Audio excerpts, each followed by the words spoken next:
COVID-19 has spread rapidly around the world, causing a pandemic that threatens global public health. To this day, it remains uncontrolled. COVID-19 is caused by SARS-CoV-2, a novel beta coronavirus.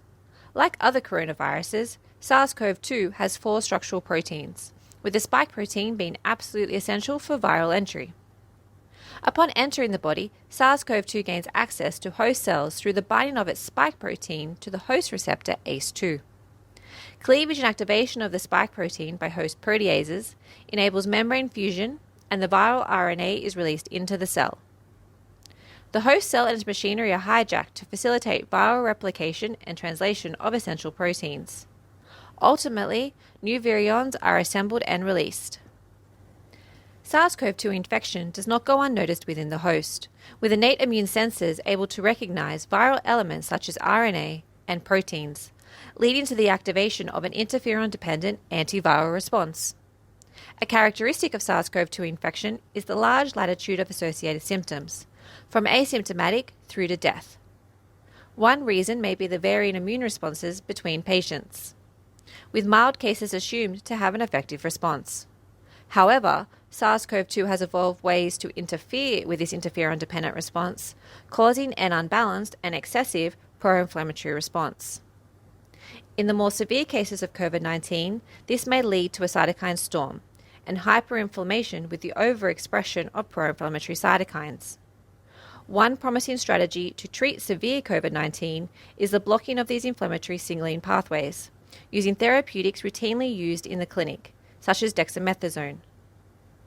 But how do we target treatment towards SARS-CoV-2?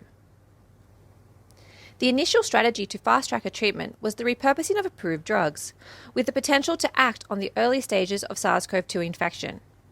Such drugs included the antiviral remdesivir, which targets viral replication. But after months of trials, repurposed drugs have had a limited success and have been proven to not be enough. Therefore, there remains a vital need for the development of novel therapeutics, specifically targeting SARS-CoV-2. Scientists are exploring a number of ways to disrupt the viral entry and replication cycle, using computational screening of small molecule libraries, as well as isolation and production of neutralizing antibodies from recovered patients. Furthermore, these antibodies can be used in combination, with cocktails consisting of 2 or more different spike-targeting antibodies emerging as very promising therapeutics. Looking to the future, we need a preventative strategy, and thus there is an urgent need for a vaccine against SARS-CoV-2, with it playing a significant role in curbing viral spread. Currently, scientists are exploring all the potential strategies to develop an efficient vaccine, aiming to induce neutralizing antibodies against essential viral proteins such as the spike.